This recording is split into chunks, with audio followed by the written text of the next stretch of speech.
Okay.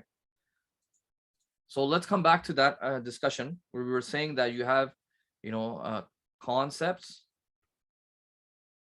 okay, and you had assent, and we said each of these are, axioms and reflective,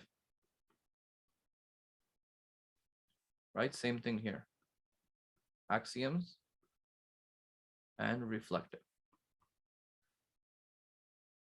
Now, by the way, this discussion of axioms and reflective was, the first logician to bring this up was a scholar named Najmuddin al-Qazwini al-Katibi.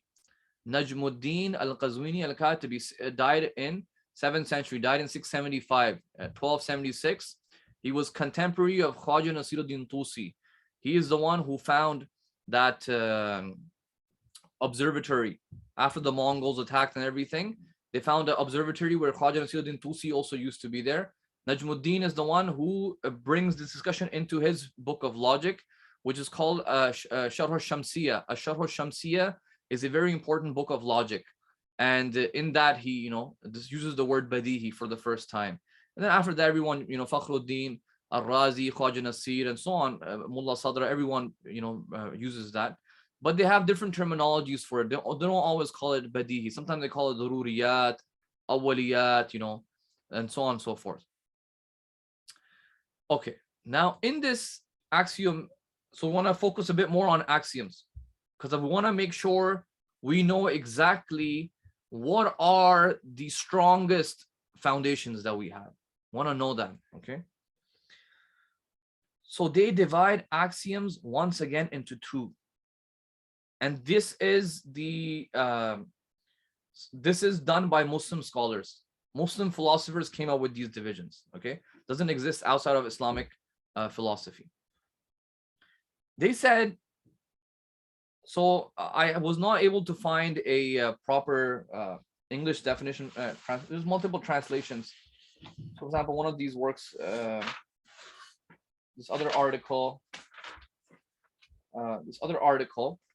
is by Joep Lemire, which is an article called, it's actually a book, Conception and Belief in Sadruddin al-Shirazi. Okay, Conception and Belief. And I have the book actually up there, but this is just a chapter from that book as well, which is called First Division of Knowledge and Knowledge by Presence. So you see, like, they have made an entire chart in it as well. So the way he translates these two things right now is primary and non-primary. Okay, primary and non-primary. Sorry.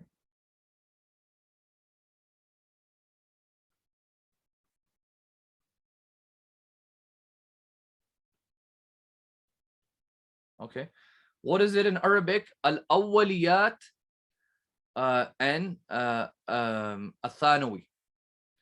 Al-badihi al-awwali and al-badihi al-thanawi. The first badihi, the primary badihiyat, and the non-primary badihiyat. Okay, what exactly is this now?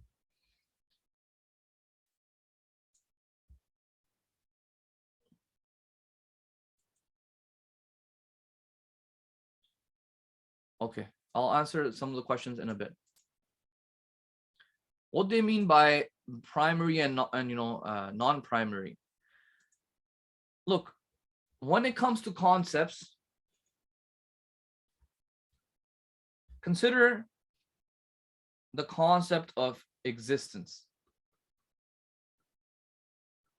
or a thing. Okay, and now consider the concept of hot, cold. Okay, hot and cold are two different concepts, but they're badihi for you. You don't have to define them. You don't have to, like, if I ask you for the definition of hot, you're gonna be like, what do you mean hot? Hot is just hot. You can't even define it. That's how evident it is for you. You cannot even define it, actually. Okay, it's near, very difficult. It's not impossible, but it's very difficult to define it. But at the end of the day, you can define it. Okay, at the end of the day, you can define it. And for its definition, you can use another concept, which is more generic than the concept of hot and cold itself. Okay. What is more generic than hot and cold? What concept is more generic? So, sorry, what do I mean by generic? So let's say you have, concept of hot, so that's one concept.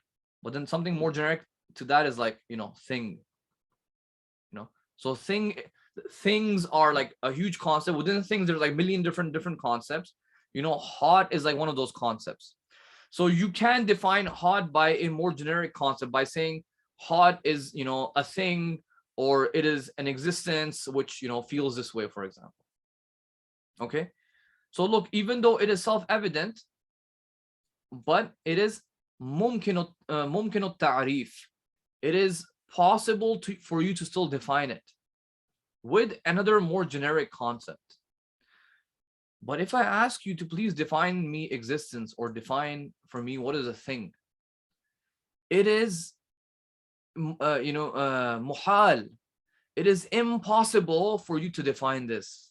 It is impossible, guys, because a definition has to happen with something which is either more obvious and more clear than the thing that you are defining, or at least the concept that you will use to define it has to be more generic than it.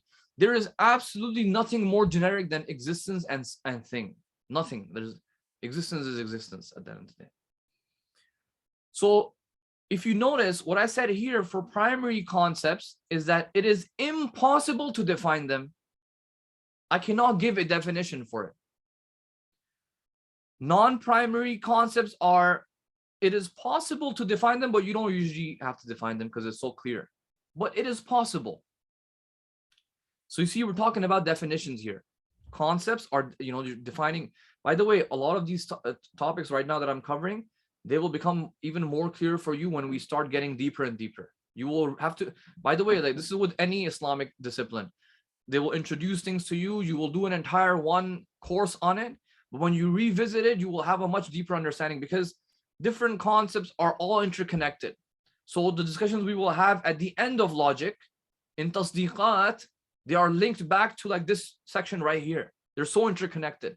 So don't worry if something is not being understood. We can address it in Q&A or discussion. But remember, you will understand these things even better once you do an entire dawra, entire course, and then you will come back to this. Okay. So look what I'm trying to say. I'm saying that mumkinul primary concepts are concepts which you cannot define with anything more generic. It is impossible to define them. If that is the case with concepts, then what about primary assents? Primary assents are saying, for example, LNC. LNC is law of non-contradiction. What does law of non-contradiction say? Two contradictory things cannot be existing at the same time, or they cannot not be at the same time. Okay? Law of non-contradiction. You cannot have white and non-white, present in one thing at the same time.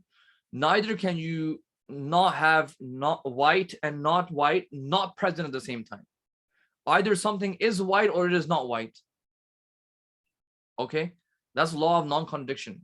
So this is an assent. You believe two contradictory things cannot be existing at the same time. These are all multiple concepts. You bring them in an assent. Okay, that's primary. A non-primary would be, I don't know. The water is cold. Okay. Water, I don't know. Well, not all water, but like, fridge water, let's say. Water in the fridge. Water in the fridge is cold. Okay, water in the fridge is cold. I don't need to come and prove it to you. You're not going to ask for evidence. Give me an deductive argument for this. That the fridge water is cold. You can say it's so obvious, because the concepts are so obvious. Fridge and water, anything in the fridge is going to become cold, and cold is very obvious. You put them together, it's clear for you. But if somebody was really a skeptic and they wanted an argument, it is not impossible to prove this. Okay, it is not impossible. It is possible. It is mumkinul istidlal. Okay, it is mumkinul istidlal. So look over here for non-primary concepts. I said mumkinul ta'rif. that its definition is possible. Over here, I'm saying mumkinul istidlal. Its argument to prove it is possible. Okay, you are capable of bringing an argument if need be, but this right here, تصديقات أولي الأولية, primary بديهيات, which are تصديقي, assents, which are axiomatic and primary, it is once again impossible to do istidlal on them. It is impossible to prove that proposition. It is impossible to prove that proposition. Let's figure out why. We said, LNC. Okay, this is a proposition.